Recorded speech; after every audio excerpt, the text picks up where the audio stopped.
नमस्कार, मैं कमलेश कबीर आपका एक बार फिर स्वागत करता हूं इस नए एपिसोड में।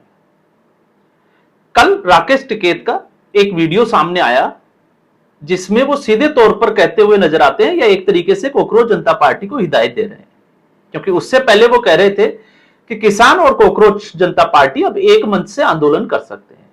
लेकिन अब जो वीडियो आया है वो अमित शाह को लेकर है, और अमित शाह को लेकर राकेश टिकैत ने क्या कहा है? राकेश टिकैत ने कहा कि अमित शाह जो है वो अब कुछ बड़ा करने वाला है, वो चुप बैठने वाला नहीं है। अब यह समझना है कि राकेश टिकैत ऐसा क्यों बोल रहे हैं, तो इसको पिछले कुछ दिनों से आप 2 महीने से एक नजर घुमाकर देखिए। ऐसा क्या हुआ कि जिससे पहले सारा मीडिया, सारा अपोजिशन, सब लोग जो है वो नरेंद्र मोदी के पीछे लगे रहते थे, लेकिन पिछले कुछ समय से अमित शाह को भी टारगेट किया जा रहा है। और अमित शाह को टारगेट कब से करना शुरू हुआ, उसकी पहली झांकी मिलेगी आपको पश्चिम बंगाल के चुनाव से। विपक्ष निश्चिंत था कि ममता बनर्जी का किला नहीं ढहेगा, लेकिन अमित शाह ने अपनी रणनीति के तहत 15 दिन वहां रुककर और जिस तरीके से सुरक्षा एजेंसियों को डिप्लॉय किया, और यह कहना कि चुनाव होने के 3 से 6 महीने तक सुरक्षा जो है वो निश्चित की जाएगी और उसके बाद सुरक्षा एजेंसियों को हटाया जाएगा, इसका मतलब था लोगों के मन में विश्वास जगाना। और जिस तरीके से रणनीति बनी, तो जब ममता बनर्जी का किला ढह गया, आप सोचकर देखिए कि ममता बनर्जी की राजनीति कैसी रही है, और उस किले को अगर कोई व्यक्ति ढा दे तो उसके लिए कुछ भी असंभव नहीं है। फिर उसके बाद लगातार जो है वो पश्चिम बंगाल के दौरे पर जाना, बांग्लादेश बॉर्डर पर जाना, लगातार जो है वो फेंसिंग का काम चल रहा है। और उसके बाद अब जो नया मिशन है वो है घुसपैठिया भगाओ मिशन। ये भारतीय जनता पार्टी का अब एजेंडा बन चुका है, क्योंकि अगला टारगेट संसद में कानून है, वो तमाम तरीके की चीजें चलती रहेगी। लेकिन हम बात कर रहे हैं कि इस वक्त अमित शाह की रणनीति का एजेंडा क्या है, तो वो एक ही है, अब है अंतरराष्ट्रीय बॉर्डर की सुरक्षा। और इसको लेकर अमित शाह क्या कर रहे हैं? लगातार पश्चिम बंगाल बॉर्डर पे जो है वो फेंसिंग का काम चल रहा है, सुरक्षा उपकरण जो है वो लगाए जा रहे हैं। इसके अलावा 50 किलोमीटर के दायरे के अंदर जिन लोगों ने पिछले कुछ सालों से बहुमंजिला इमारतें बनाई है, उनका जो है वो हर बिल्डिंग की जांच होगी, किसने बनाई है, उसका विदेश का दौरा जो है वो किस देश का है, कहीं धार्मिक यात्रा से जो जुड़ा हुआ नहीं है, और उसकी फंडिंग और उसका मकसद क्या है। और ऐसी कई बिल्डिंग जो है वो ढा भी दी गई है। अब यह था पश्चिम बंगाल के चुनाव का। अब उसके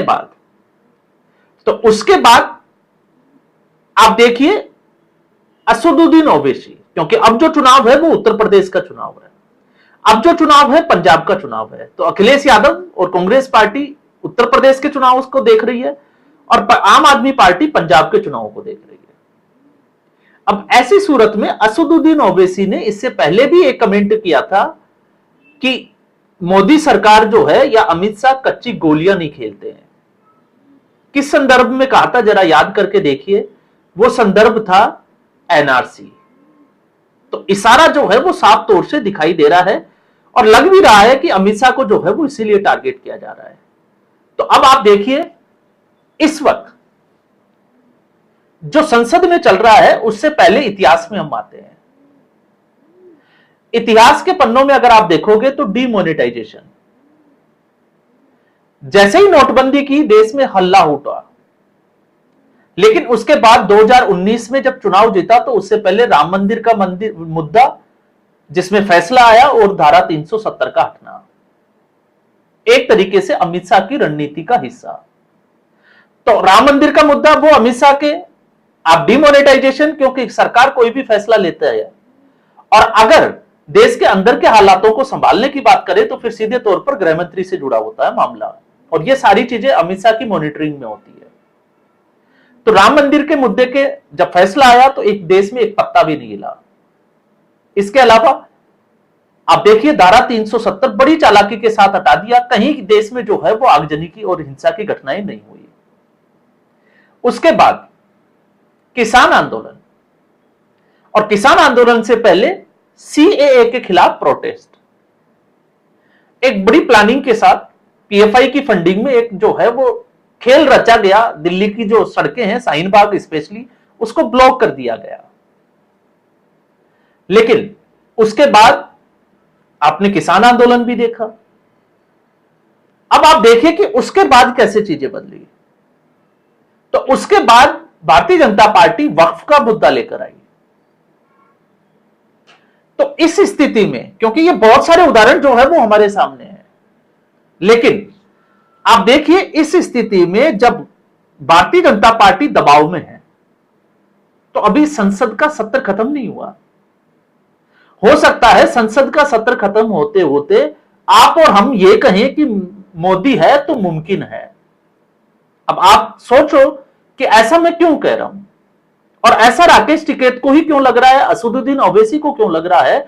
यह उनका अनुभव जो है वो चीख चीख के बोल रहा है कि जब भी भारतीय जनता पार्टी कुछ इस तरीके का कुछ होता है तो उसके बाद एक बड़ा धमाका होता है। अब वो बड़ा धमाका क्या होगा, वो आप देखोगे कि सियासी गलियारों में इस वक्त सन्नाटा है, किसी को कोई पता नहीं। अमित शाह सदन में नहीं आए, वो बैठे हैं, हालांकि उनके संबंधित मंत्रालय को जवाब नहीं देना था। लेकिन अब जो है वो औपचारिक और अनौपचारिक, आप किसी भी तरीके से देखिए कि चर्चा का विषय अमित शाह बने हुए हैं। तो इसका मतलब कुछ तो जो है वो एक सरकार के स्तर पर चल रहा होगा। अब राकेश टिकैत इसको क्यों कैसे समझ गए, राकेश टिकैत इसको इसलिए समझ गए कि जिस तरीके से उन्होंने किसान आंदोलन के वो चेहरे बने। मैं नहीं जाना चाहता उन चीजों में कि राकेश टिकैत की प्रॉपर्टी क्या है, क्या करते हैं, आप उसको छोड़ दीजिए। किसान आंदोलन में राकेश टिकैत ने आंसू बहाकर जो है वो एक भीड़ जुटाई।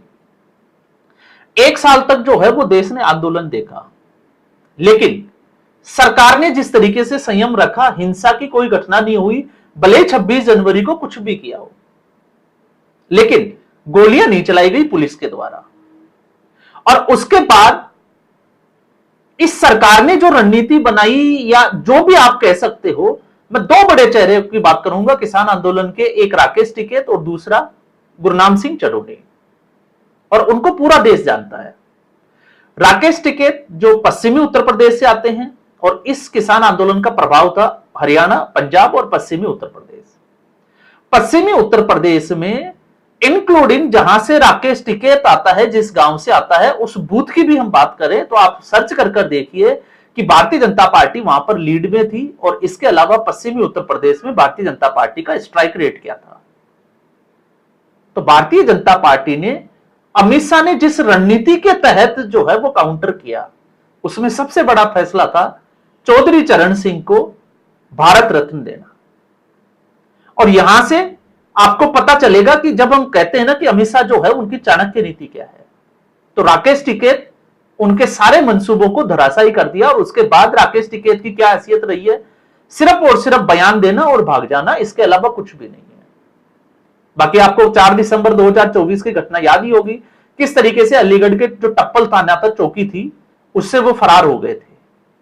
लखनऊ में वो हमेशा कहते रहे कि लखनऊ में आंदोलन होगा, लेकिन उनकी हिम्मत नहीं हुई कि वो उत्तर प्रदेश में कहीं आंदोलन कर सके। इस बार भी कोकरोच जनता पार्टी के मंच पर आए भरोसा देने कि वो आएंगे, लेकिन वो नहीं आए जिस दिन 20 जुलाई को प्रोटेस्ट था। तो ये आपको बताता है कि राकेश टिकैत का अनुभव क्या है। असदुद्दीन ओवैसी को तो पता ही है। अब हम आते हैं सोनम वांगचुक को।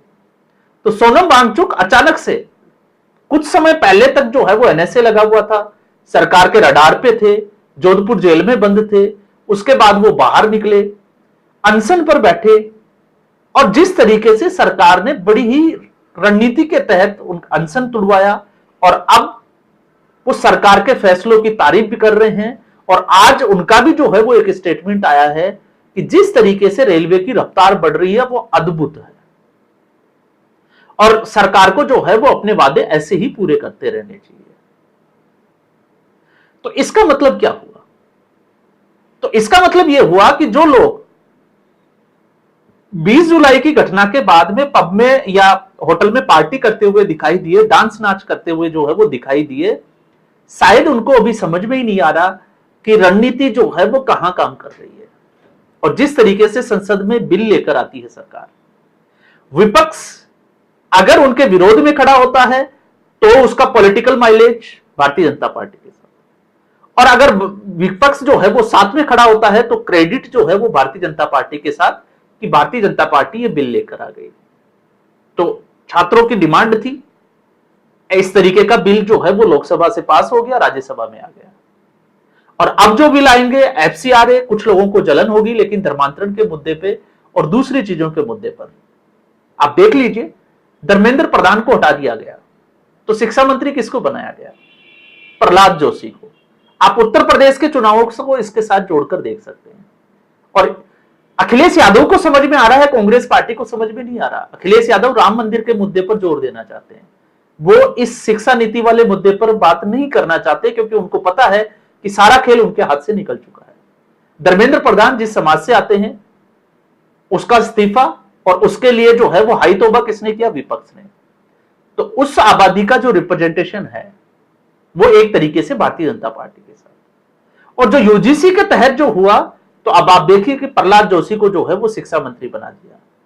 तो आप लोग जो है वो आरएसएस को गाली देते रहे हो, लेकिन सरकार एक, अगर आप देखिए कि अगर कोई पहले खेलता है तो दूसरी पार्टी के पास या दूसरी जो टीम होती है उसके पास एक मौका होता है कि उसको काउंटर करने के लिए वो रणनीति बना सके, क्योंकि उनके हाथ से बॉल जा चुकी है, दूसरी टीम के हाथ में अभी बाजी जो है वो है।